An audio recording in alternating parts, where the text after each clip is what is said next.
তড়িৎচুম্বকত্ব বা ইলেকট্রোম্যাগনেটিজম এই কথাটা তোমাদের কাছে একদমই নতুন নয়, কিন্তু ক্লাস 10-এ এই সম্পর্কে একটা ধারণা তোমাদের দেওয়া হয়েছিল।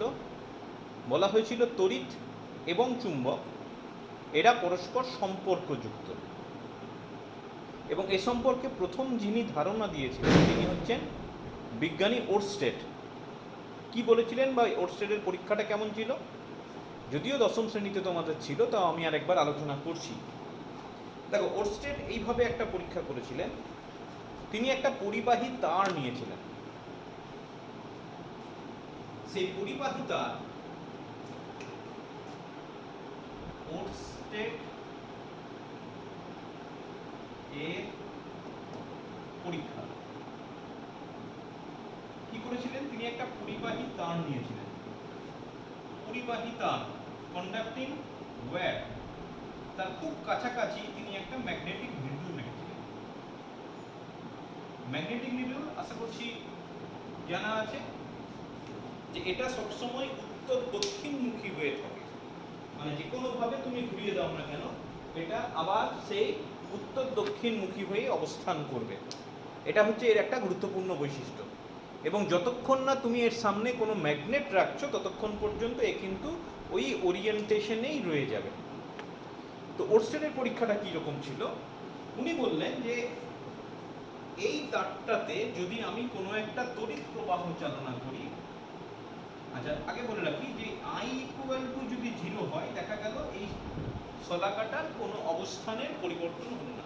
শলাকাটা যেমন উত্তর দক্ষিণমুখী হয়েছিল সেই উত্তর দক্ষিণমুখী হয়ে অবস্থান করছে। এরপর উনি কি করলেন, এটার মধ্য দিয়ে কারেন্ট পাঠাতে শুরু করলেন। I = 0, একটা ক্ষুদ্র মানের কারেন্ট পাঠাতে শুরু করলেন। যেই কারেন্ট পাঠাতে শুরু করলেন, দেখা গেল এই চুম্বক শলাকাটা বিক্ষেপ হচ্ছে, খুব অল্প পরিমাণ হলেও বিক্ষেপ হচ্ছে। উনি যখনই দেখলেন বিক্ষেপ হচ্ছে, কি করলেন, কারেন্টের পরিমাণটা বাড়িয়ে দিলেন। যেই কারেন্টের পরিমাণ বাড়িয়ে দিলেন, দেখা গেল চুম্বক শলাকার বিক্ষেপ বেড়ে গেল, এবং ক্রমাগত যত উনি কারেন্ট বাড়াতে লাগলেন চুম্বক শলাকার বিক্ষেপ হতে শুরু করল। এবার বাড়াতে বাড়াতে এবার উনি কমাতে লাগলেন, যত রকম ভাবে পরীক্ষা করা যায়। যখন কারেন্টটাকে কমিয়ে দিচ্ছেন তখন দেখছেন চুম্বক শলাকার বিক্ষেপটাও কমে যাচ্ছে। তারপর ওনার হঠাৎ মনে হলো যে আমি তো এ থেকে বি এর দিকে কারেন্ট পাঠিয়েছি, যদি বি থেকে এর দিকে কারেন্ট পাঠাই, তো বি থেকে এর দিকে কারেন্ট পাঠালেও উনি কিন্তু একই রেজাল্ট পেলেন। তার মানেটা কি, তার মানে হচ্ছে যতক্ষণ পর্যন্ত এই পরিবাহী তারটার মধ্য দিয়ে কিছু পরিমাণ প্রবাহ যাচ্ছে, আমার কি হচ্ছে, চুম্বক শলাকাটার একটা বিক্ষেপ হচ্ছে। এবার চুম্বক শলাকার বিক্ষেপ হওয়ার মানে কি, চুম্বক শলাকার বিক্ষেপ হওয়ার মানে হচ্ছে আশেপাশে নিশ্চয়ই কোনো একটা চুম্বক রাখা আছে, আদারওয়াইজ চুম্বক শলাকার বিক্ষেপ হবে না। তাহলে সেখান থেকে আমার কি সিদ্ধান্ত করা যেতে পারে, আমার এটাই সিদ্ধান্ত করা যেতে পারে যে যখন কোনো একটা পরিবাহী তারের মধ্য দিয়ে তড়িৎ প্রবাহিত হয়, তার পরিপার্শ্বস্থ অঞ্চলে একটা চৌম্বক ক্ষেত্র সৃষ্টি হয়। Whenever a current passes through a conductor, a magnetic field is produced in the surrounding region. এই যে রেজাল্ট উনি পেলেন, অর্থাৎ তড়িৎ প্রবাহ আর চুম্বক দুটোকে কোরিলেট করলেন উনি প্রথমবার।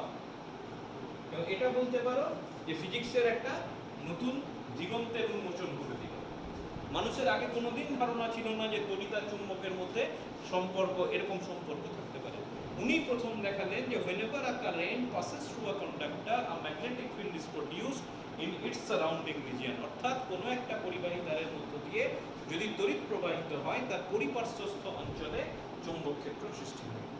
এখন প্রশ্ন হচ্ছে যে কতটা চৌম্বক ক্ষেত্র আমি সৃষ্টি করতে পারবো, বা যে চৌম্বক ক্ষেত্রটা সৃষ্টি হবে তার অভিমুখ কোন দিকে হবে, সে সম্পর্কে কোনো আইডিয়া কিন্তু ওরস্টেড বলতে পারেননি। ওরস্টেড শুধুমাত্র ওই নোবেল আইডিয়াটাই দিয়েছিলেন, তার থেকে বেশি কিছু ওরস্টেড কিন্তু করতে পারেন। বেশ, যখনই ওরস্টেড এই ঘটনাটা বললেন সবাইকে, ওরস্টেডের পরীক্ষা যখন প্রকাশিত হলো, তখন বিভিন্ন বিজ্ঞানী নতুন জিনিস, যেহেতু নতুন জিনিসটা নিয়ে হাঁপিয়ে পড়লেন, সত্যি কি ঠিক? তো বিজ্ঞানীরা পরীক্ষা করে দেখলেন যে হ্যাঁ, ওরস্টেড যা বলছেন একদম হুবহু ঠিক, তড়িৎ প্রবাহিত হলে চৌম্বক ক্ষেত্র সৃষ্টি হচ্ছে। তখন মানুষ কি ভাবতে লাগলো, তাহলে যে চৌম্বক ক্ষেত্র সৃষ্টি হচ্ছে সেটা কোন কোন বিষয়ের উপর নির্ভর করবে, কতটা চৌম্বক ক্ষেত্র সৃষ্টি হবে, সেই চৌম্বক ক্ষেত্রের অভিমুখ কি হবে, সে সম্পর্কে মানুষ ভাবতে শুরু করল। চৌম্বক ক্ষেত্রের অভিমুখ খুব দ্রুত রেজাল্ট পাওয়া গেল। এর নাম তোমরা শুনেছো। অ্যাম্পিয়ার কিন্তু প্রথম চৌম্বক ক্ষেত্রের অভিমুখ সম্পর্কে একটা ধারণা দিলেন। অ্যাম্পিয়ারের সন্তরণ নিয়ম, এটাও তোমাদের ক্লাস 10 ছিল, সুইমিং রুল। কি বললেন অ্যাম্পিয়ার? বললেন যে এই যে পরিবাহী তার আছে, সেই পরিবাহী তারের দিকে মুখ করে যদি কোনো একজন ব্যক্তি হাত পা ছড়িয়ে সাঁতার কাটে, হাত পা না ছড়িয়ে সাঁতার কাটা যায় না যদিও, যদি হাত পা ছড়িয়ে সাঁতার কাটে চুম্বক শলাকার অভিমুখে, চুম্বক শলাকাটা এভাবে ছিল, তো উনি বললেন ওই ব্যক্তির বাম হাত,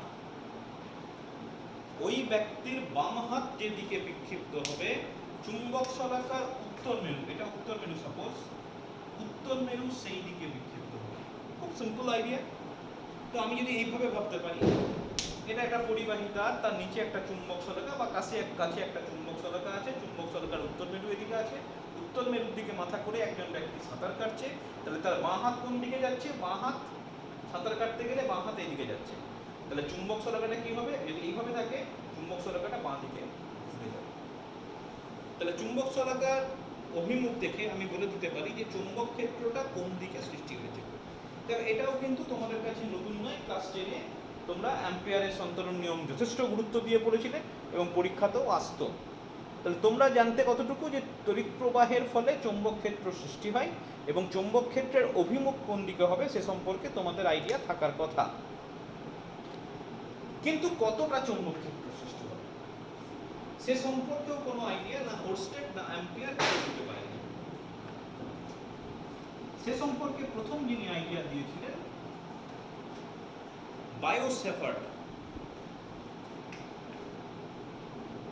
বায়োসেফার্ড দুজন আলাদা বিজ্ঞানী প্রথম এই সম্পর্কে একটা ধারণা দিলেন। এটাকে অনেক সময় ল্যাপ্লাসের সূত্র বলে, ল্যাপ্লাসও আরেকজন বিজ্ঞানী। তো পরীক্ষায় যদি বায়োসেফার্ড সূত্র বলে বা ল্যাপ্লাস সূত্র বলে তোমার একই রেজাল্ট আছে। তো ওনারা প্রথম আইডিয়া দিয়েছিলেন যে তড়িৎ প্রবাহের ফলে কতটা চৌম্বক ক্ষেত্র সৃষ্টি হবে সেটা কোন কোন বিষয়ের উপর নির্ভর করে, আমি কিভাবে নির্ণয় করব। কি ছিল তার সূত্রটা? একটু বড় সূত্রটা। উনি বললেন সাপোজ এটা একটা পরিবাহী তার, সবসময় সোজা নিতে হবে তার কোনো মানে নেই, আমি একটা পরিবাহী তার বেঁকানো অবস্থাতেও নিতে পারি। বলছে সেই পরিবাহী তার থেকে একটা নির্দিষ্ট দূরত্বে একটা বিন্দু আছে, সাপোজ পি বিন্দুতে চৌম্বক ক্ষেত্র প্রাবল্য হচ্ছে ডিবি, তার জন্য আমি একটা ক্ষুদ্র অংশ কেটে নিলাম। আমি পরিবাহী তারের ওপর ডিএল দৈর্ঘ্যের একটা ক্ষুদ্র অংশ কেটে নিলাম। আচ্ছা, ডিএল এর আমরা একটা ভেক্টর রাশি, ক্ষুদ্র অংশ কোন দিকে কাজ করবে ভেক্টর?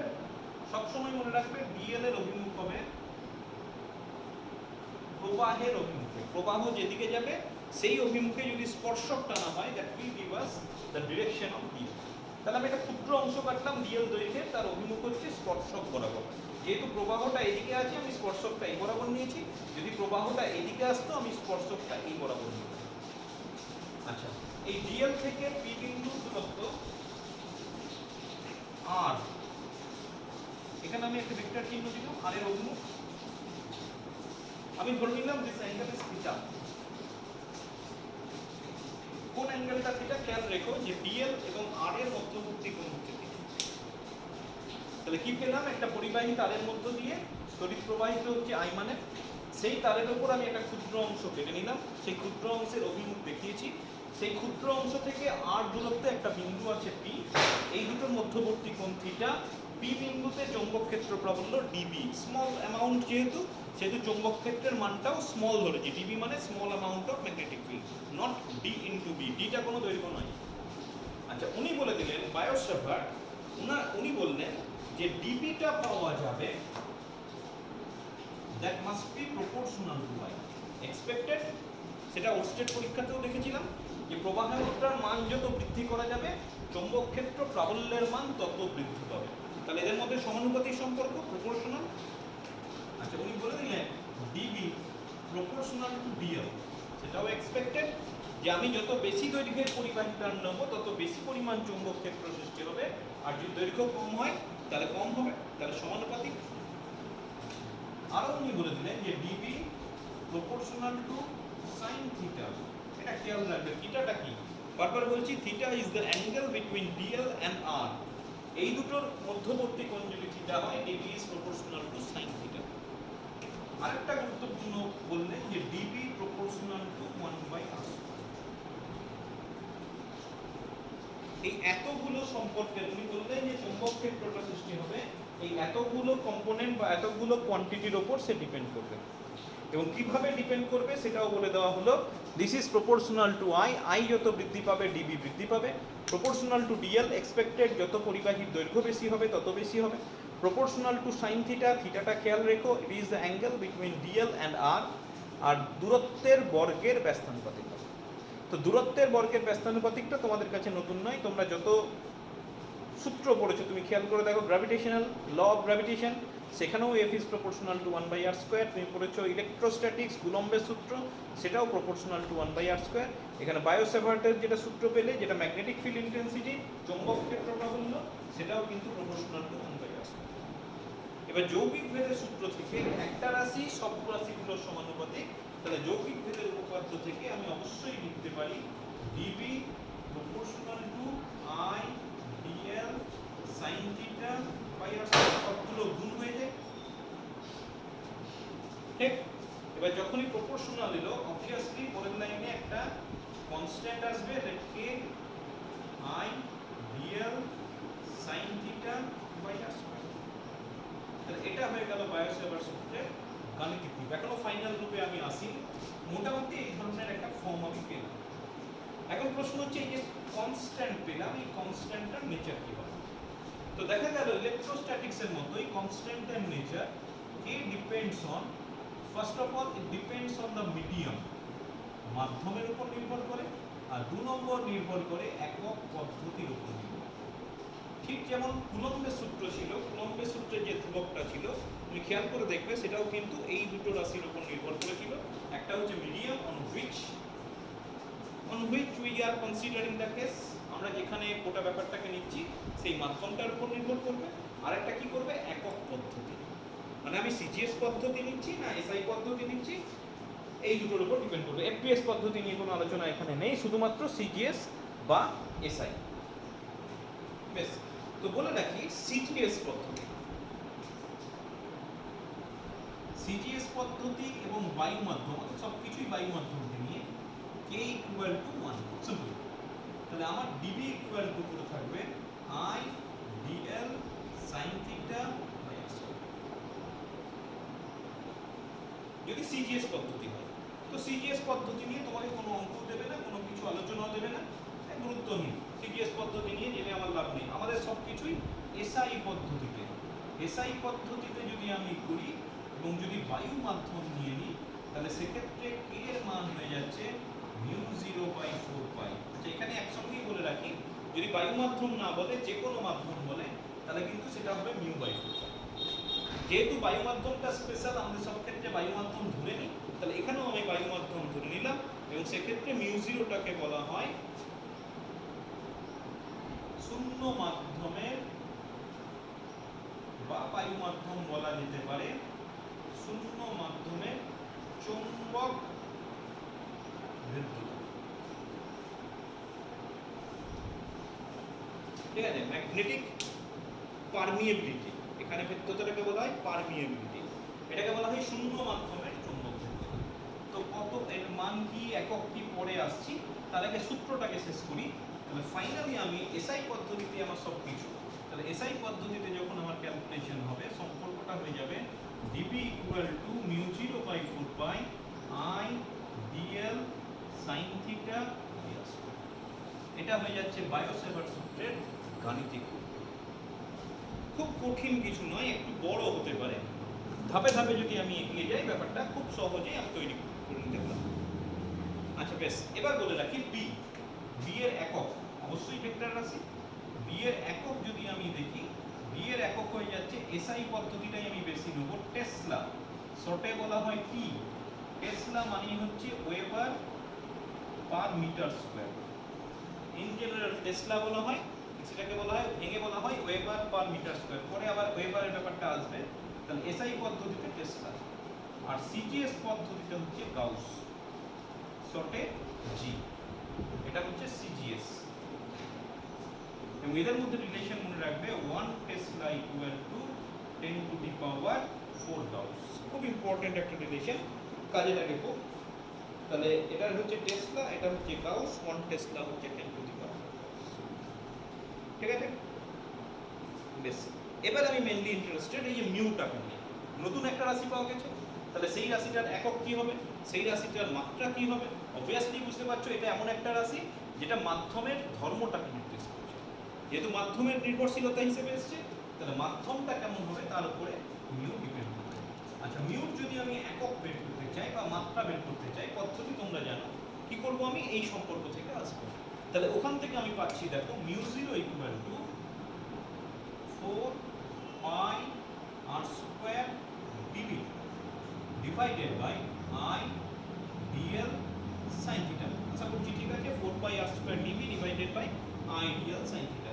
তাহলে একক যদি আমি বের করতে চাই, 4 পাই এর কোনো একক হয় না, এটা হচ্ছে তোমার মিটার স্কোয়ার। আর স্কোয়ারের জন্য হয়ে গেল ডিবি।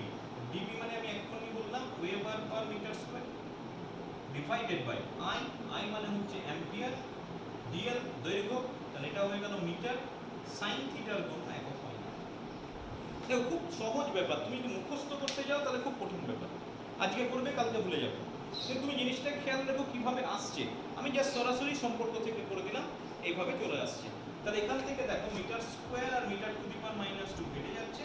তাহলে তোমার পড়ে থাকছে weber ampere to the power minus 1 metre to the power minus 1। তোমার যদি মনে নাও থাকে তুমি সরাসরি বের করে দিতে পারো। আচ্ছা, এবার বলে রাখি এটাকে, এই জিনিসটাকে বলা হয় হেনরি। তাহলে ফাইনালি মিউর একক হয়ে গেল henry metre to the power minus 1। তুমি মনে রাখবে henry equal to weber ampere to the power minus 1। ঠিক আছে, এই গেল তোমার এসআই পদ্ধতিতে মিউর একক। সিজিএস নিয়ে তো ভাবার কোনো ব্যাপার নেই, কারণ সিজিএস পদ্ধতিতে মিউ জিরোর কোনো অস্তিত্বই নেই, তাই না? তাহলে মিউ জিরো শুধুমাত্র একটাই, এসআই পদ্ধতির একক নিয়ে আমরা কনসিডার করছি। আচ্ছা, এবার চলে এসো মাত্রা। আচ্ছা, মাত্রা যদি বের করতে হয় তাহলেও আমাকে এই সম্পর্ক থেকেই আসতে হবে। আমি প্রতিটা রাশির যদি মাত্রা বসিয়ে দিই তাহলেই আমার কাজ হয়ে যাবে, তাই না? আচ্ছা, মাত্রার জন্য আমাকে আরেকটু অপেক্ষা করতে হবে, কারণ বি এর মাত্রা তোমার জানা নেই, তাই না? তাহলে এই মিউর মাত্রাটা আমরা পরে আলোচনা করব। যখন আমরা বি এর মাত্রাটা চলে আসবে, বি এর মাত্রাটা হয়ে যাবে, তখন আমি আবার মিউর মাত্রাটা করে দেবো। কিন্তু করতে হবে, এটা খেয়াল রাখবে। বেশ, তাহলে মিউ সম্বন্ধে মোটামুটি জানা হয়ে গেল। নেক্সট যেটা পরীক্ষা দেওয়া আছে খুব, যে বায়োসেভার সূত্রের ভেক্টর রূপ। আমি সব কিছুই ভেক্টর দিয়েই দেখবে ছবিতে প্রকাশ করেছি। তাহলে এই সূত্রটাকে যদি আমি ভেক্টর দিয়ে প্রকাশ করতে চাই তাহলে কি আসবে? আশা করছি ছবিটা মনে আছে। আমি তো আরেকবার দেখিয়ে দিচ্ছি। এখানে এরকম ছিল, ডিএলটা এদিকে ছিল, আরটা এদিকে ছিল। এই দুটোর মধ্যবর্তী কোণ ছিল থিটা, এবং এই সমস্ত কিছু নিয়ে ডিবি ইকুয়াল টু ছিল new 0/4 pi I dl sine theta minus. তো এটাকে কিভাবে মডিফাই করব দেখো ভেক্টর রূপ দিয়ে। দেখো, এখান থেকে আমি বলতে পারি dl cross R unit vector নিয়েছি A cross B. A cross B মানে কি? AB sine theta. আমি এটা মডিউলাস নিচ্ছি, তাহলে এটা পড়ে থাকছে এ বি সাইন থিটা। আশা করছি আপত্তি নেই। আর হচ্ছে ইউনিট ভেক্টর, তাহলে আর এর মান হচ্ছে 1। তাহলে তোমার পড়ে থাকছে, দেখো আমি ভেক্টরের এই মডিউলাসটাকে চিহ্নটাকে যদি বাদ দিয়ে দিই আর লিখছি না, তাহলে ফাইনালি পড়ে থাকছে this is equal to dl cross R unit. দেখো এখানে ডিএল সাইন থিটা ব্যাপারটা আছে। তাহলে আমি ডিএল সাইন থিটাটাকে যদি রিপ্লেস করে দিই, তাহলে আমার পড়ে থাকছে, এখানে ভেক্টর চিহ্ন দিয়ে দিলাম, যেহেতু ভেক্টর রূপে প্রকাশ করছি, নিউ 0/4 পাই আই থাকবে dl cross R unit vector divided by R square. এইটাকে তুমি বলতে পারো বায়োসেভার সূত্রের ভেক্টর। ঠিক আছে, ভেক্টর রূপটা আরেকটু চেঞ্জ হয়ে যেতে পারে, যে r unit vector this is equal to r vector divided by x magnitude. এটা ক্লাস 11 এ পড়েছিলে যে কোনো একটা ভেক্টর একক ভেক্টর কিভাবে পাওয়া যায়। যদি ভেক্টরটাকে তার পরম মান দিয়ে ভাগ করা হয়, তাহলে সেক্ষেত্রে সেই অভিমুখে আমরা একক ভেক্টর পেয়ে যাবো। তাহলে ওই আর ইউনিট ভেক্টরের মানটা যদি ওখানে বসিয়ে দিই, তাহলে আমার পড়ে থাকবে, দেখো dB equal to mu 0 by 4 pi I dl cross R vector হয়ে গেল। এই যে আর ভেক্টরটা ঢুকলো আর নিচে একটা আর চলে আসছে, তাহলে এটা পড়ে থাকছে আর কিউব। খেয়াল রেখো আর কিউব কখন, যখন আমি ভেক্টর চিহ্ন নেব, আর যখন আমার ইউনিট ভেক্টর আসবে তখন আর স্কোয়ার। শর্ট কোশ্চেন থাকে এমসিকিউতে, চারটা অপশন, আর স্কোয়ার না আর কিউব। খেয়াল রেখো ইউনিট ভেক্টর হলে স্কোয়ার, আর যদি ভেক্টর ফর্ম হয় তাহলে আর। ঠিক আছে, খুব গুরুত্বপূর্ণ কিছু আলোচনা হয়ে গেল যে আমি বায়ো-স্যাভার্ট সূত্র, নতুন একটা সূত্র সেই নিয়ে আলোচনা করলাম। সেই সূত্রটার গাণিতিক রূপ পেয়েছি, গাণিতিক রূপটা আমার কাজে লাগবে ভীষণভাবে। তারপর আমি কি করলাম, বায়ো-স্যাভার্ট সূত্রের ভেক্টর রূপে চলে গেলাম। সেই ভেক্টর রূপেও আমরা কিন্তু বায়ো-স্যাভার্ট সূত্রকে প্রকাশ করতে পেরেছি। আচ্ছা, নেক্সট যে আলোচনায় যাব সেটা হচ্ছে বায়ো-স্যাভার্ট সূত্রের গাণিতিক রূপ হয়ে গেছে অ্যাপ্লিকেশন। অ্যাপ্লিকেশন মানে আমি বায়ো-স্যাভার্ট সূত্রটাকে ব্যবহার করব বিভিন্ন ক্ষেত্রে চৌম্বক ক্ষেত্র প্রাবল্য নির্ণয়ের ক্ষেত্রে। কিভাবে? যেমন দেখো, পরীক্ষাতে খুব কমন প্রশ্ন এটা, অল্টারনেট ইয়ারে তুমি পেয়ে যাবে যে বায়ো-স্যাভার্ট সূত্রের সাহায্যে ঋজু পরিবাহীর জন্য চৌম্বক ক্ষেত্র প্রাবল্য নির্ণয়। ঋজু পরিবাহীর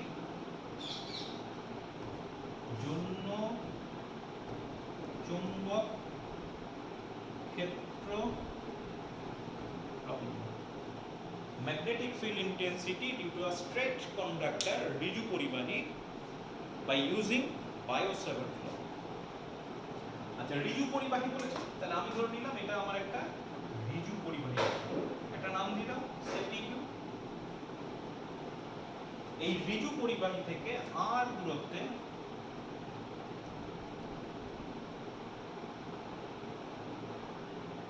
আর লম্ব দূরত্বের কোনো একটা বিন্দুতে চৌম্বক ক্ষেত্র প্রাবল্য নির্ণয় করতে হবে। আর লম্ব দূরত্বে, খেয়াল রেখো দূরত্বটা হচ্ছে লম্ব দূরত্ব। তো কিভাবে করব বলেছে বায়ো-স্যাভার্ট ল। তাহলে বায়ো-স্যাভার্ট ল কি করেছি, একটা ক্ষুদ্র অংশ কেটেছিলাম, মনে করে দেখো একটা ক্ষুদ্র অংশ কাটলাম, সেই ক্ষুদ্র অংশের জন্য কত হবে বের করলাম, এভাবে করেছিলাম না? তাহলে এখানেও আমাকে একটা ক্ষুদ্র অংশ কাটতে হবে। আমি কি করলাম, এটা যদি ও হয়, ও বিন্দু থেকে এল দূরত্বে একটা ক্ষুদ্র অংশ কাটলাম এবং সেই ক্ষুদ্র অংশটার নাম দিলাম ডিএল। আমার তো ডিএল লাগবে, ডিএল ছাড়া বায়ো-স্যাভার্ট সূত্র হবে না, ক্ষুদ্র অংশ নিতেই হবে। আচ্ছা, আবার বলছি ও বিন্দু থেকে এল দূরত্বে একটা ক্ষুদ্র ডিএল অংশ নিলাম, কারেন্ট পি থেকে কিউর দিকে, তাহলে ডিএল এর অভিমুখটাও হবে পি থেকে কিউর দিকে। যেহেতু এটা স্ট্রেট কন্ডাক্টর, স্পর্শক নেবার ব্যাপার নেই, অ্যালং স্ট্রেট কন্ডাক্টর ডিএল এর অভিমুখ হবে। ডিএল এর অভিমুখ always along the direction of current. Current বা তড়িৎ প্রবাহ যেদিকে হবে সেই দিকে ডিএল এর অভিমুখ হবে। হ্যাঁ, বক্র পরিবাহী হলে আমাকে স্পর্শক নিতে হয়, যদি স্ট্রেট কন্ডাক্টর থাকে তাহলে আমাকে স্পর্শক নেবার তো কোনো প্রশ্ন নেই, যেদিকে কারেন্ট যাবে সেটাই হবে ডিএল এর। আচ্ছা, এবার কি লাগবে, দূরত্ব। তাহলে আমি ডিএল কে পি এর সঙ্গে মিশিয়ে দিলাম, আমি এই দূরত্বটাকে নাম দিলাম সে এক্স। ঠিক, তাহলে আমার এখানে আমি কি করতে হবে, আমাকে পিকিউ পরিবাহীর জন্য, ও এটাও পি হয়ে গেছে, তাহলে এক কাজ করো নামটা একটু চেঞ্জ করে দিচ্ছি, এবি করে দিচ্ছি, তো এবি নেই এখানে কোথাও, এ ডি করে দিচ্ছি। ডি মানে ম্যাগনেটিক ফিল্ড ইন্টেন্সিটি লাস্টে। তাহলে এডি পরিবাহীর জন্য পি বিন্দুতে আমাকে চৌম্বক ক্ষেত্র প্রাবল্য নির্ণয় করতে হবে। পরিবাহী থেকে আর লম্ব দূরত্বে অবস্থিত পি বিন্দুটা, আমি একটা ক্ষুদ্র অংশ কাটলাম ডিএল, ও বিন্দু থেকে এল দূরত্বে, ডিএল এর অভিমুখ দেখিয়েছি, ডিএল এর সঙ্গে পি যোগ করে দিলাম, এই দূরত্বটা হচ্ছে এক্স। আচ্ছা, আমার থিটা লাগবে, এই অ্যাঙ্গেলটা নিশ্চয় থিটা, এই যে ডিএল আর আর এর মধ্যবর্তী কোণ, এটা হচ্ছে তোমার দূরত্ব এখানে, তাহলে মধ্যবর্তী কোণ হয়ে যাচ্ছে থিটা। তাহলে এখন যদি বায়ো-স্যাভার্ট সূত্র লাগাই, তাহলে ডিবি ইকুয়াল টু হয়ে যাবে mu 0 by 4 pi I dl sine theta by x square. আশা করছি আপত্তি নেই, এখানে আমি দূরত্বটাকে এক্স নিয়েছি তাই আমার এক্স স্কোয়ার। আরটা কিন্তু লম্ব দূরত্ব, তুমি বায়ো-স্যাভার্ট সূত্রটা এবার ভালো করে খেয়াল করো, দূরত্বটা ছিল ডিএল থেকে ওই নির্দিষ্ট বিন্দু পর্যন্ত। তো ডিএল থেকে নির্দিষ্ট বিন্দু পর্যন্ত দূরত্ব এক্স, তাহলে ফর্মুলাতে এক্স এসছে, আর কিন্তু আমি পরে রিপ্লেস করব, বুঝলে? তাহলে I dl sine theta by x square, এটাকে ইকুয়েশন নাম্বার 1 করে দিচ্ছি। আমাকে অনেক কিছু মডিফিকেশন করতে হবে। কীরকম, আমি ধরে নিলাম সাপোজ এই অ্যাঙ্গেলটা, ঠিক আছে? এই অ্যাঙ্গেলটা কি করব, আমি এক কাজ করছি, আমি মূল ফর্মুলাটায় থিটা রাখতে চাইছি, আমি এই কোণটাকে আলফা ধরে নিলাম, তাহলে এটা আলফা হয়ে গেল, রাইট? আমি এই অ্যাঙ্গেলটাকে ধরছি থিটা, আর এই অ্যাঙ্গেলটা যেটা পেলাম সেটাকে ধরছি থিটা। আশা করছি ছবি পরিষ্কার, এবং ছবি থেকে পরিষ্কার তুমি বলতে পারো চিত্র হতে আলফা প্লাস বিটা সমান 180 ডিগ্রি। এই যে এই গোটা কোণটা, এটা স্ট্রেট লাইন, তাহলে গোটা কোণটা হচ্ছে 180 ডিগ্রি। তাহলে এখান থেকে আমি পেয়ে যাচ্ছি beta equal to 180 degree minus alpha.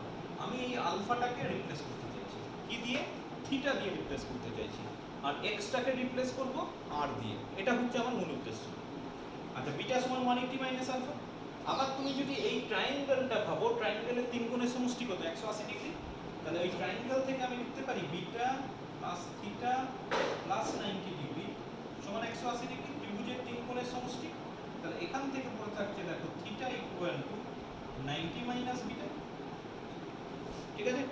Theta equal to 90 minus beta, bitter মান বসাও, তাহলে 90 মাইনাস 180 মাইনাস আলফা, তাহলে এটা পড়ে থাকছে মাইনাস মাইনাস প্লাস আলফা, আর এটা হয়ে থাকছে মাইনাস 90। তাহলে আমি বলতে পারি alpha equal to 90 plus theta.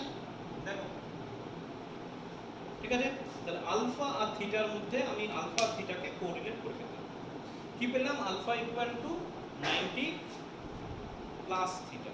সেটা তুমি সরাসরি এভাবেও দেখাতে পারতে, অত ছবিটাকে আমি চেঞ্জ করতে চাইনি, তাই যে এখানে যদি আমি এভাবে দেখিয়ে দিতাম, এই কোণটা একান্তর কোণ হিসেবে থিটা আসতো, এটা 90 ডিগ্রি, তাহলে 90 প্লাস থিটা। কেউ যদি ওভাবেও দেখাতে চাও তাহলেও চলবে। আমি ছবিটাকে খুব বেশি চেঞ্জ করতে চাই না বলে আমি ওটাকে আনতে চাইলাম না। বেশ, তাহলে আলফার মান চলে এসছে 90 প্লাস থিটা। তাহলে এটাকে এক নম্বর সমীকরণে বসি। তাহলে এক নম্বর সমীকরণে আমি আলফাটাকে রিপ্লেস করে দেব, ঠিক? তাহলে যদি আমি রিপ্লেস করে দিই, তাহলে সেক্ষেত্রে আমার সব রিলেশনটা করে থাকছে mu 0/4 pi I dl sine 90 plus theta divided by X square. তাহলে এটা পড়ে থাকছে মিউ 0, আইটাকে নিয়ে নিলাম, বাই 4 পাই, যে sine 90 plus theta, sine 90 plus theta মানে cos থিটা বলতে পারি, অবশ্যই বলতে পারি। এটা 3 নম্বর হয়ে যাচ্ছে। All sine tan cos, second quadrant, তাহলে সাইনটা তো cos হলো, কোনো মাইনাস সাইন আসবে না, কারণ সেকেন্ড কোয়াড্রেন্টে সবকিছুই পজিটিভ। আচ্ছা, নেক্সট রিপ্লেস করব। আমি দেখো ধরে নিতে পারি, পাচ্ছি দেখো l equal to r tan theta. ছবি থেকে এই যে এই ছোট ট্রায়াঙ্গেলটাই, l হচ্ছে লম্ব, r হচ্ছে ভূমি, তাহলে লম্ব বাই ভূমি that is equal two tan theta. তাহলে আমি এখান থেকে লিখতে পারি দেখো dl equal to r tan থিটার ডেরিভেটিভ হচ্ছে sec square theta d theta. তাহলে dl টা পেয়ে গেলাম। আচ্ছা, যদি আমি বলি dl cos থিটা, তাহলে এটা cos থিটা দিয়ে গুণ r sec square theta into cos theta into d theta. আচ্ছা, sec থিটা মানে 1 cos থিটা নিশ্চয়ই জানো, তাহলে একটা cos থিটা আর sec থিটা কেটে যাবে, তাহলে এটা পড়ে থাকছে r sec theta d theta, ঠিক আছে? তাহলে dl cos থিটাটাকে আমি r এর টার্মে নিয়ে চলে গেছি, dl টা তোমার চলে যাবে, dl cos থিটা রিপ্লেস হয়ে গেছে। এবার x টাকে রিপ্লেস করতে চাইছি।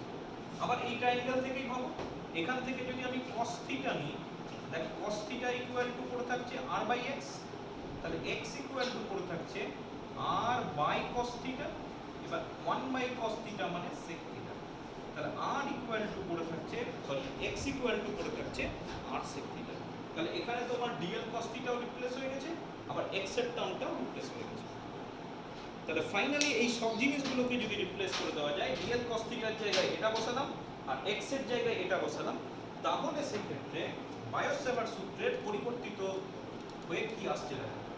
তাহলে এটা পুরো থাকছে mu 0 I by 4 pi dl cos theta, dl cos theta মানে হচ্ছে r sec theta d theta, আর নিচে পড়ে থাকছে x স্কয়ার, তাহলে r square sec square theta. তাহলে তোমার একটা r কেটে যাচ্ছে, একটা sec থিটা কেটে যাচ্ছে, তাহলে তোমার পড়ে থাকছে mu 0 I by 4 pi r এই 8টাকে নিচে লিখে দিলাম। আচ্ছা এখানে পড়ে থাকছে 1/sec থিটা। আচ্ছা 1/sec থিটাকে আমি লিখতে পারি cos থিটা।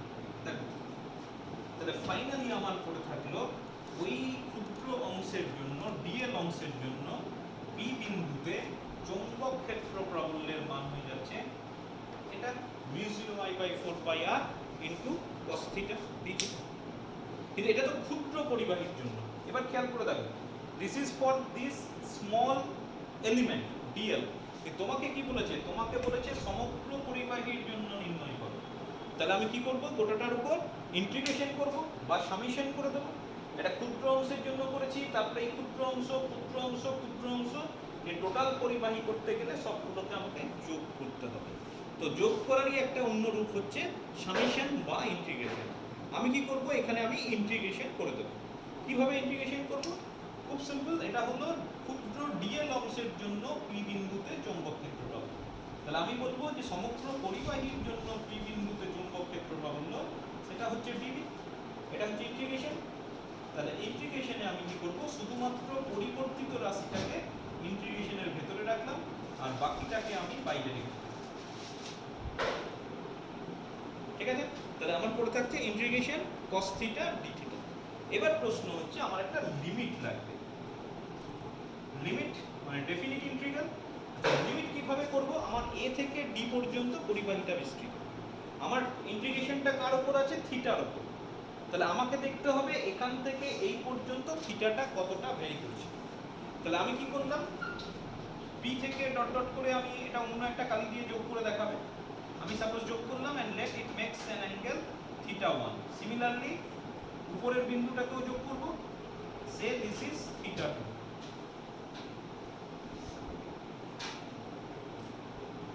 এটা θ1, this is θ2. তাহলে আমার এখানে লিমিট কি হবে? লিমিট এখানে হয়ে যাবে θ1, এখানে θ2। এখানে আরেকটু আমি চেঞ্জ করব। আমার এটা সাপোজ x অ্যাক্সিসের মতো। তাহলে x অ্যাক্সিসের নিচের পার্টটা নেগেটিভ হবে, উপরের পার্টটা পজিটিভ হবে। যদি উপরটাকে পজিটিভ ধরি আমাকে নিচেরটাকে নেগেটিভ ধরতে হবে। তাহলে এখানে θ1 এর যেটা লিমিট হবে সেটাকে শুধু θ1 বলতে পারবো না, আমি বলবো -θ1। এবার তোমাকে ইন্টিগ্রেশনটা করে ফেলতে হবে। তাহলে এটা পড়ে থাকছে μ0I/4πr। আচ্ছা cos থিটার ইন্টিগ্রেশন হচ্ছে -sin থিটা। সরি cos থিটার ইন্টিগ্রেশন প্লাস sin থিটাই হবে। ইন্টিগ্রেশন নিশ্চয়ই অলরেডি করে ফেলেছো। cos থিটার ডেরিভেটিভ হচ্ছে -sin থিটা। cos থিটার ইন্টিগ্রেশন করতে হবে মানে কি? এমন একটা রাশি বের করতে হবে যার ডিফারেন্সিয়েশন হচ্ছে cos থিটা। তো sin থিটার ডিফারেন্সিয়েশন cos থিটা, তাহলে -sin কিন্তু আসবে না। আচ্ছা লিমিটে তোমার চলে আসছে -θ1 আর এই লিমিটটা হয়ে যাচ্ছে θ2। এইভাবে লিমিটটাকে লেখা হয়। এবার ডেফিনিট ইন্টিগ্রালের নিয়ম হচ্ছে প্রথমে আপার লিমিটটাকে বসানো হয়, মানে এখানে θ2। তাহলে আপার লিমিটটা যদি আমি বসিয়ে দিই থিটার জায়গায় তাহলে পড়ে থাকছে sin θ2। আর তারপরে আমাকে লোয়ার লিমিট বসাতে হবে। তাহলে sin θ1 with A minus sine আর মাঝখানে একটা মাইনাস সাইন দিতে হবে। তাহলে পড়ে থাকছে sin θ2 মাইনাস অফ sin -θ1। এবার sin অফ -θ মানে -sin θ। তাহলে ফাইনালি পড়ে থাকবে μ0I/4πr। এটা পড়ে থাকছে sin θ1 plus sin θ। This is the final expression of magnetic field intensity due to a straight conductor. ঋজু পরিবাহীর জন্য যে কোনো বিন্দুতে চৌম্বক ক্ষেত্র প্রাবল্যের রাশিমালা μ0I/4πr sin θ1 plus sin θ। থিটাটার মনে রাখবে কোনটা θ1 কোনটা θ2 খেয়াল রেখো যে কিভাবে আমি θ1 θ2 নিয়েছি। আরটা নিয়ে কোনো চিন্তা নেই, কারণ আর হচ্ছে লম্ব দূরত্ব, পারপেন্ডিকুলার ডিসটেন্স, তাই না? পরীক্ষায় কিন্তু এটা খুব আসে। আবার অনেক সময় এটাকে একটু মডিফাই করে চাই। মডিফাই করে চাই মানে কি? তোমাকে স্ট্রেট কন্ডাক্টর না দিয়ে বললো ইনফাইনাইট স্ট্রেট কন্ডাক্টর, অসীম ঋজু পরিবাহী। যখন তোমার অসীম ঋজু পরিবাহী এই জিনিসটা বলে দেবে তখন তুমি কি করতে হবে? তোমাকে আরো দুটো লাইন এক্সট্রা করতে হবে। কিরকম? যদি তোমার এই পরিবাহীটা অসীম হয়ে যায়, অসীম মানে অনেকটা নিচ পর্যন্ত থাকবে, তাহলে এটাকে তুমি ভাবো যে পরিবাহীর দৈর্ঘ্যটাকে আমি যদি নিচের দিকে বাড়াতে থাকি তাহলে সেক্ষেত্রে θ1টা বাড়বে না কমবে? ক্রমশ বাড়তে থাকবে। এবং বাড়তে বাড়তে ইনফাইনাইট যখন আমি বলবো, যত নিচের দিকে যাবে এটা আরো নিচের দিকে, আরো নিচের দিকে, আরো নিচের দিকে এরকম হবে।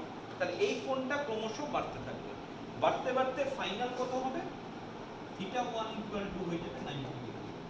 মানে যদি আমি অসীম পরিবাহী নিই তাহলে সেক্ষেত্রে থিটা 1 ইকুয়াল টু হয়ে যাবে 90 ডিগ্রি, এবং একই রকম নিয়মে থিটা 2টাও 90 ডিগ্রি হবে। তাহলে সেক্ষেত্রে অসীম পরিবাহী বা ইনফাইনাইট কন্ডাক্টরের ক্ষেত্রে এই ফর্মুলাটা হয়ে যাবে b equal to mu 0 I by 4 pi r। এটা sin 90, sin 90 মানে 1, ওটাও sin 90 মানে 1, মানে এখানে একটা টু ফ্যাক্টর চলে আসছে। তাহলে তোমার পড়ে থাকবে মিউ 0 I বাই 4 পাই। এটা দিয়ে কিন্তু নিউমেরিক্যালস থাকে। তোমাকে মনে রাখতে হবে যে একটা অসীম পরিবাহীর জন্য r লম্ব দূরত্বে কোন বিন্দুতে চৌম্বক ক্ষেত্র প্রবলের মান mu 0 I by 2 pi r। আচ্ছা এখানে বলে রাখি মিউ 0 এর মান আছে একটা, মিউ 0 এর মান হচ্ছে 4 পাই into 10 to the power minus 7। Obviously SI ইউনিটে, সিজিএস ইউনিটের কোনো ব্যাপার নেই। আচ্ছা অনেক সময় অর্ধ অসীম চেয়ে বসে, অর্ধ অসীম মানে হাফ ইনফাইনাইট। হাফ ইনফাইনাইট মানে কি, আমার এখানে মনে রাখো যে হাফ ইনফাইনাইট মানে এটার অর্ধেক হবে সোজা কথা। তাহলে হাফ ইনফাইনাইট হলে b ইকুয়াল টু আসবে mu 0 I by 4 pi r। আর থিওরিটিক্যালি হাফ ইনফাইনাইট বলতে বোঝায় যে একটা দিক অসীম আরেকটা দিক অসীম নয়, মানে একটা দিক ফাইনাইট আরেকটা দিক ইনফাইনাইট। তাহলে সেক্ষেত্রে একটা দিকের জন্য মানে এরকম হতে পারে, এটা এরকম নিচের দিকটা নেই, তাহলে থিটা 1টা 0, থিটা 2টা তোমার ইনফাইনাইট, তাহলে একটা টার্ম 0 হয়ে যাবে আর একটা টার্ম ইনফাইনাইট থাকবে। তাহলে এখানে 1 প্লাস 1 আসবে না, শুধু 1 আসবে, 1 প্লাস 0, তাহলে 1 প্লাস 0 হলে 1, তাহলে মিউ 0 I বাই 4। ঠিক আছে, খুব গুরুত্বপূর্ণ একটা আলোচনা করলাম যে অসীম ঋজু পরিবাহীর জন্য কোনো বিন্দুতে চৌম্বক ক্ষেত্র প্রাবল্যের মান কত হবে। পরীক্ষার জন্য ভীষণভাবে ইম্পর্টেন্ট, ভালো করে দেখে রাখবে। আচ্ছা এবার বলে রাখি যে জিনিসটা আগে উল্লেখ করিনি, যে বি কিন্তু একটা ভেক্টর রাশি।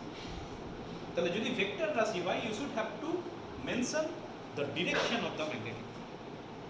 কোন দিকে হবে, তো বলে রাখি নিয়ম হচ্ছে এই হাতের নিয়ম কিরকম, যেদিকে কারেন্ট যাবে তুমি সেই দিকে বুড়ো আঙুলটা রাখবে, রাখার পর তোমার এই বাকি আঙুলগুলো যেদিকে যাবে, দেখো বাকি আঙুলগুলো কোন দিকে যাচ্ছে, ভেতর দিকে, বোর্ডের ভেতর দিকে। যদি এই পি বিন্দুর কথা বলি, আবার বলছি যেদিকে কারেন্ট যাচ্ছে সেদিকে বুড়ো আঙুল রেখে তোমার বাকি আঙুলগুলো ওই বিন্দুতে যেভাবে আঘাত করবে বা যেদিকে আঘাত করবে সেটাই হয়ে যাচ্ছে বি এর অভিমুখ। কোন দিকে হচ্ছে, perpendicular to the board and inward. আর যদি এদিকের বিন্দু হতো, এদিকের বিন্দু যদি হতো, দেখো বুড়ো আঙুলটা উপর দিকে, তোমার আঙুলগুলো তোমার দিকে হয়ে যাচ্ছে, তার মানে perpendicular to the board and outward. সোজা কথায় মনে রাখার জন্য বলে রাখি, তোমার এটা যদি স্ট্রেট কন্ডাক্টর হয় এবং এই দিকে যদি কারেন্ট যায়, তাহলে ডান দিকের সকল বিন্দুতে, সব তো ভেতর দিকে, perpendicular to the board and inward, এটাকে এইভাবে দেখানো হয়। ক্রস মানে ভুল নয়। তুমি যদি ম্যাগনেটিক ফিল্ড বের করার পর পাশে এরকম ক্রস দিয়ে যাও, তাহলে এক্সামিনার বুঝে নেবেন যে magnetic field is perpendicular to the board and inward. আর বাঁ দিকের যে কোনো বিন্দুর জন্য perpendicular to the board and upward, এরকম ডট দিয়ে দিলে তোমাকে বুঝতে হবে it is in the upward direction. ঠিক আছে, ক্রস আর ডট সবসময় মনে রাখবে, এই দিকে কারেন্ট গেলে ডান দিকে ক্রস, বাঁ দিকে ডট, বাস এইটুকু মনে রাখলেই হবে। আচ্ছা বেশ, নিউমেরিক্যালস মেনলি এই ফর্মুলা দিয়ে অসীম পরিবাহীর জন্য তোমাকে নিউমেরিক্যাল দেবে। কিরকম থাকে, খুব সিম্পল। তাও বলে রাখছি, যে এককেই দিক না কেন তোমাকে সবটা এসআই এককে কনভার্ট করে নিতে হবে, সিজিএস এ কোনো অঙ্ক হবে না। যেমন দেখো একটা খুব সিম্পল অঙ্ক দিয়েছে, পরীক্ষাতেই দিয়েছে তোমাদের হাই সেকেন্ডারিতে, বলছে একটি অসীম পরিবাহী। আচ্ছা বলে রাখি, অনেক সময় ভুল করে ঋজু দীর্ঘ ঋজু পরিবাহী দিয়েই বলে দেয়, কিন্তু তোমাকে কিন্তু মনে রাখবে এটা ছাড়া ফর্মুলা নেই, কারণ থিটা 1 থিটা 2 স্পেসিফিক্যালি বলে দেওয়া থাকে না। তাহলে আমরা এই ফর্মুলাটাই ব্যবহার করব। পরীক্ষাতে বলেছিল একটি দীর্ঘ ঋজু পরিবাহীর মধ্য দিয়ে প্রবাহ মাত্রা 5 অ্যাম্পিয়ার, তারপরে তুমি প্রথমেই বলে নেবে I ইকুয়াল টু 5 অ্যাম্পিয়ার। ঠিক আছে, এবার বলেছে কি পরিবাহী থেকে 5 সেন্টিমিটার দূরে, তার মানে R ইকুয়াল টু 5 সেন্টিমিটার, চৌম্বক ক্ষেত্র প্রাবল্য নির্ণয় করো। তাহলে প্রথমে কি করবে, 5 সেন্টিমিটারটাকে মিটারে কনভার্ট করতে হবে এসআই পদ্ধতি। তারপর কি, তারপরে হয়ে গেল খুব সহজ, B equal to mu zero I by 2 pi R. আচ্ছা মিউ জিরো মানে হচ্ছে 4 পাই ইন্টু 10⁻⁻⁷, এটা 5, এটা হয়ে যাচ্ছে 2 পাই, আর এটা হয়ে যাচ্ছে 5 ইন্টু 10⁻⁻²।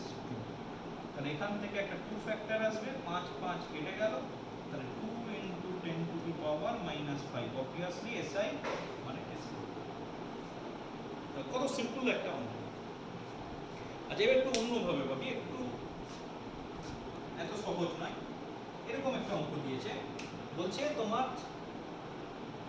4টা পরিবাহী মিলে একটা বর্গাকার শেপ তৈরি করেছে। প্রতিটি পরিবাহীর মধ্য দিয়ে সেম কারেন্ট যাচ্ছে, I I I I. Let এর নাম দিয়ে দিলাম P Q R S. Let each side be a metre. তোমাকে প্রশ্ন দিয়েছে কর্ণ দুটির ছেদ বিন্দুতে চৌম্বক ক্ষেত্র প্রাবল্য নির্ণয় করো। Find the magnetic field intensity at the point where the diagonals intersect. তো এমন কিছু কঠিন ব্যাপার নয়, আমার কাছে ফর্মুলা আছে, আমরা এই ফর্মুলাটাই ব্যবহার করব। যেমনই প্রশ্ন দিক। আচ্ছা এবার তোমাকে তাহলে বুঝতে হবে, আচ্ছা এটা তো ইনফাইনাইট নয়, তাহলে এটার সঙ্গে কিন্তু তোমার ওই sin θ1 θ2 এটা ওটা থাকবে। সরি সব ক্ষেত্রে নয়, দীর্ঘ ঋজু পরিবাহী বা অসীম পরিবাহী বললে ওই ফর্মুলা ব্যবহার করব। এটা হচ্ছে আমার জেনারেল ফর্মুলা। এখানে দীর্ঘ ঋজু পরিবাহী বলেনি, ক্ষুদ্র পরিবাহী এবং সেক্ষেত্রে অসীম নয়, তাহলে আমার ওইটা ফর্মুলা। আচ্ছা এখানে কি করতে হবে ভাবো, তোমাকে ও বিন্দুতে চৌম্বক ক্ষেত্র প্রবণতা নির্ণয় করতে হবে। আমি যদি ওই ফর্মুলাটা ব্যবহার করতে চাই, আমার কি কি লাগবে? আমার তো 4টা পরিবাহী, এই একটা পরিবাহী, 2টো পরিবাহী, 3টে পরিবাহী, 4টা পরিবাহী। 4টা পরিবাহীর জন্য ইন্ডিভিজুয়ালি বার করতে হবে, লাস্টে যোগ করে দিতে হবে, যোগ বা বিয়োগ করতে হবে অ্যাকর্ডিং টু ডিটেকশন। তো প্রথমে আমি পিকিউ পরিবাহীর জন্য ভাবছি।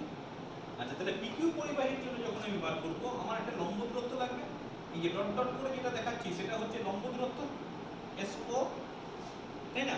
এখানে এসওটা কত হবে? চিত্র থেকে a/2 হবে। দেখো তো, এটা যদি a হয় তাহলে এটা a/2। আবার যখন কিউআর পরিবাহীর জন্য করবে এটা a, তাহলে এটাও a/2। আবার যখন আরএস পরিবাহীর জন্য করবে এটা a/2, যখন এসপি পরিবাহীর জন্য করবে এটা হবে a/2। কারেন্ট এই ডিরেকশন, ঠিক আছে? তাহলে প্রথমে আমি পিকিউ পরিবাহীর জন্য করছি, এটা কিন্তু তোমার ফর্মুলা আর। আচ্ছা এবার আমার কি লাগবে? θ1 আর θ2। তুমি খেয়াল করে দেখো, এটা হচ্ছে তোমার θ1 কত হবে? 45 ডিগ্রি। এটা হচ্ছে তোমার θ2 কত হবে? 45 ডিগ্রি হবে না? এটা যদি 90 ডিগ্রি হয়, এটা 90 ডিগ্রি, তাহলে এই অর্ধেকটা 45, 90 45 135, ত্রিভুজের 3 কোণের সমষ্টি 180, তাহলে এটা 45। তাহলে তোমার ফর্মুলায় θ1টাও 45, θ2টাও 45। তাহলে এবার তোমার যদি মান বসিয়ে দিই, আমি পিকিউ পরিবাহীর জন্য যদি নির্ণয় করি, তাহলে পিকিউ পরিবাহীর জন্য হয়ে যাবে, আমি b1 লিখলাম, তাহলে এটা হয়ে যাবে μ0I/4π, আর এর জায়গায় লিখলাম a/2, আর এটা হয়ে যাচ্ছে sin 45 প্লাস sin θ2 sin 45।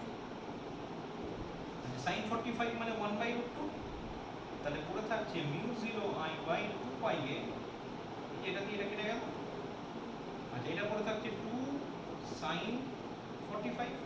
আচ্ছা sin 45 মানে 1/√2, আমি একবারই লিখে দিচ্ছি, 2 2 কেটে যাচ্ছে, তাহলে পড়ে থাকছে μ0I/√2π। কোন দিকে হবে? ভেতর দিকে না বাইরের দিকে? এদিকে কারেন্ট যাচ্ছে, ডান দিকে পয়েন্ট, তার মানে এটা হয়ে যাবে ভেতর। আচ্ছা এবার তুমি কিউআর পরিবাহীর জন্য যখন করবে, গোটা জিনিসটা আইডেন্টিক্যাল না? তাহলে তোমার এখানে সবগুলো করে দেখাবার দরকার নেই, তুমি অনুরূপে কিউআর, আরএস ও এসপি বাহুর জন্য b2 = b3 = b4 = μ0I/√2π। Same হবে সবগুলো, এবং সবগুলোই হবে ক্রস, একই দিকে কাজ করবে।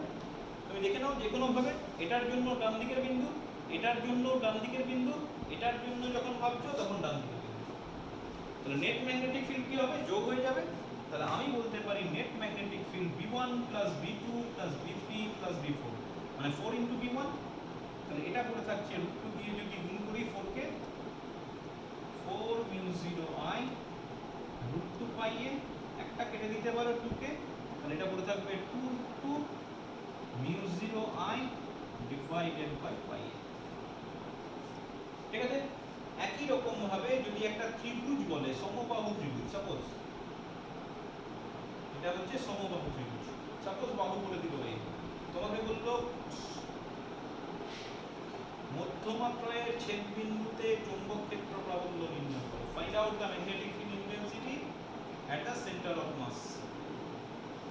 তাহলে প্রথমেই তোমাকে কি করতে হবে, তোমাকে প্রথমে মধ্যমাটা বার করতে হবে, মানে এই দূরত্বটা। যখন তুমি এটার জন্য বার করবে তখন আমার এটা হচ্ছে লম্ব দূরত্ব, তার মানে এটা হচ্ছে লম্ব দূরত্ব, এটা কখন এসির জন্য, আর যদি সিবি পরিবাহীর জন্য বলো তাহলে এটা হচ্ছে লম্ব দূরত্ব, তার মানে আমার এই দূরত্বগুলো লাগবে। আচ্ছা আমি একটু জাস্ট ধরিয়ে দিই, এডিটা কত হবে, এডিটা মধ্যমা, মানে এটা হবে √3/2 ইনটু এ। আচ্ছা তাহলে সেক্ষেত্রে এটা যদি ও বলি তাহলে ওডি কত হবে, তুমি সবসময় মনে রাখবে মধ্যমাত্রায় 2:1 অনুপাতে ভাগ করে, যেটা হবে 1/3, তাহলে 1/3 ইনটু এ, তাহলে এটা পুরো থাকবে a/, ঠিক আছে। আর তোমার দরকার যেটা এই কোণটা আর এই কোণটা, ওইটাকে তোমাকে ব্যবহার করতে মানে নির্ণয় করতে হবে। ওটাটা হচ্ছে 60 ডিগ্রি, তাহলে এটা 30 ডিগ্রি, এটা 90 ডিগ্রি, তাহলে এটা হয়ে যাবে 60 ডিগ্রি, এটা হয়ে যাবে 60 ডিগ্রি। বাকিটা এবার তুমি নিজে বাড়িতে চেষ্টা করে ত্রিভুজের জন্য মধ্যমাত্রয়ের ছেদবিন্দুতে চৌম্বক ক্ষেত্র প্রাবল্য কত হবে নির্ণয় করবে।